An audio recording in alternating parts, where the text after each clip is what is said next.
You have a lot of potential, Barry. You shouldn't still be getting me coffee after all these years. You're right. That's true. Go get me a coffee. 2 sugars? Oh, yeah. Comic book movies are some of the biggest movies ever. Hell, 4 of the top 10 highest grossing films of all time are comic book movies. But with so many of them, there are bound to be flops and mediocre products. And of course, there are some.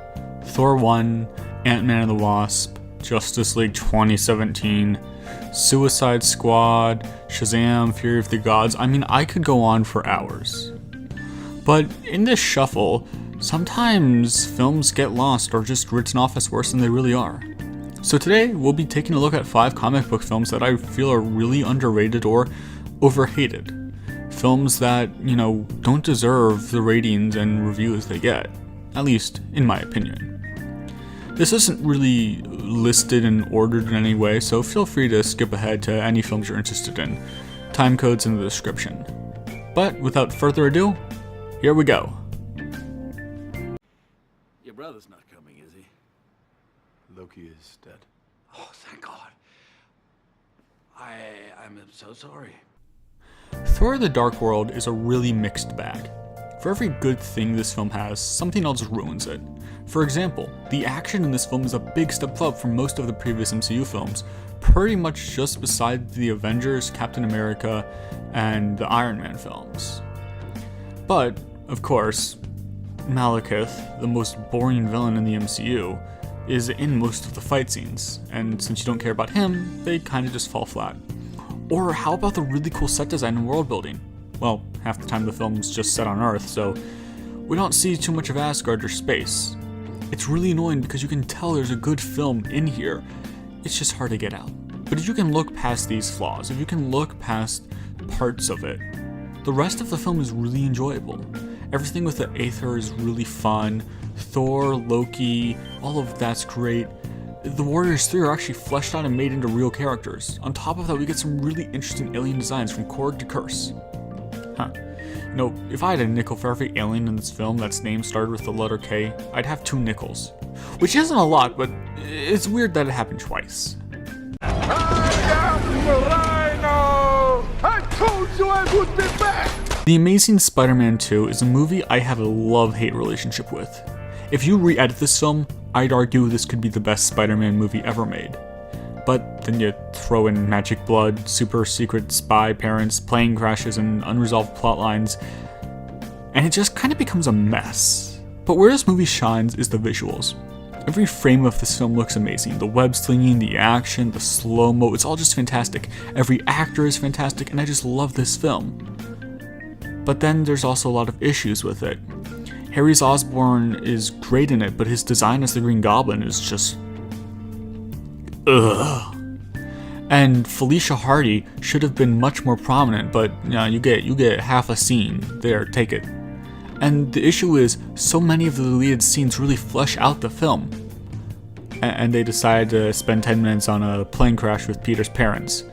Or a whole subplot about an underground train system with coins from a calculator that you have to throw against a wall after doing a montage of pinning images to that same wall just to find out that your blood is poisonous, even though the first film kind of already established that.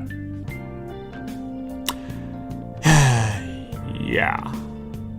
Hulk's smart. Of course you are, buddy. I know you're not stupid. Hulk has PhD. What? Hulk a nuclear physicist in spare time. The Incredible Hulk is good. There. I said it. This film is underrated.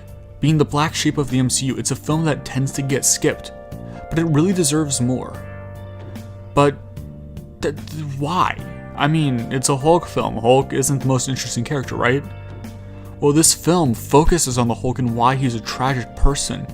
We see multiple scenes of Bruce Banner just thinking and contemplating life.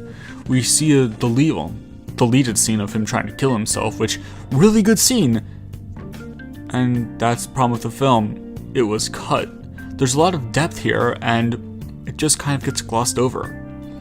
But besides that, the villains in this film are also really great. General Ross, the leader for like 2 minutes he's in the film, and Abomination, they're all standouts of the film. So we have a great main character, a great villains, and a really enjoyable film that isn't perfect. Like I said, the deleted scenes kind of hinder the film, but it's still really fun. But people just like, they recasted to Mark Ruffalo, so this film obviously isn't good. Are you crazy? This film is super fun, super good. I mean, okay, super good maybe not, but it's still underrated, and that's the point of this video. These films are underrated, and they just deserve more.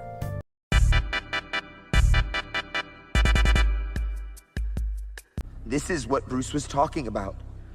Barry, this is inevitable. We can try 1,000,000 times, and we're not going to be able to fix this.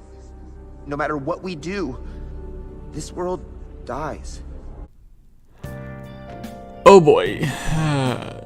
The most recent film, and probably the most hated film on this list, 2023's The Flash.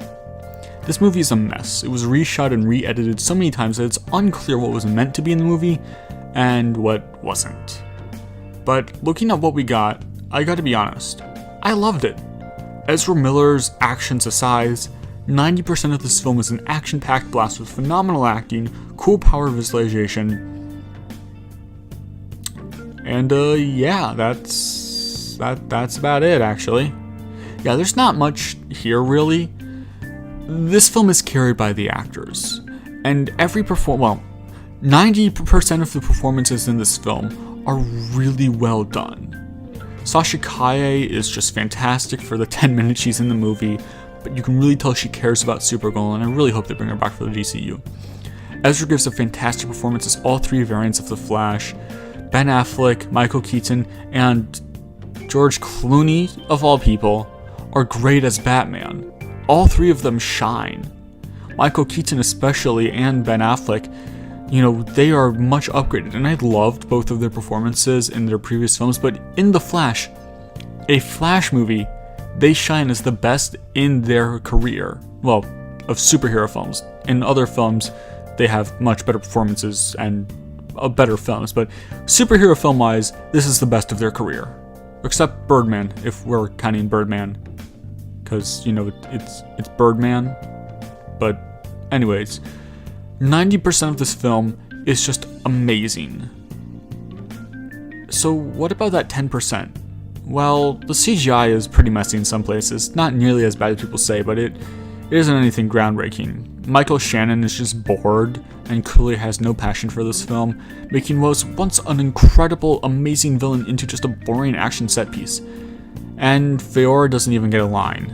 Like, she was a great character in Man of Steel, and no lines for you. Like, why? Why are you doing that? Why? So yeah. And the CGI cameos. All I'm gonna say on that is, it's bad. It's really bad. Nick Cage is fine, but the rest are just bad, and they should not have been in the film. Like, just morally speaking, they are bad. So why am I praising this film? If there's so much negative in it, then why am I praising it? Well, it's fun. It captures why I love The Flash. Sure, Quicksilver will always be my favorite speedster, but The Flash is still an important and fun character that I love. In the Justice League shows, he was really good, but that was Wally West. Outside of the Flash TV show, we really haven't gotten much of Barry Allen, which is weird because he's like the most popular Flash. But this film really shows why he's such an interesting character. Being motivated by the death of his mother, he still strives to be a good person and do better. And the first third of this film is just him being a superhero. And then we delve into the multiverse and all the cool variants and stuff, and that's really interesting. And then Dark Flash for the 10 minutes he's in it is really good. And there's so much this film gets wrong that just because it makes mess ups and it does one thing really, really badly, it still doesn't deserve the hate it gets. It's a good film. Well, again, except the CGI cameos, that actively makes this film so much worse, but still. If there are any other comic book films you feel are overhated or underrated, please let me know in the comments below. Thank you guys so much for watching. Don't forget to have a nice day. Hope you like and subscribe, and bye!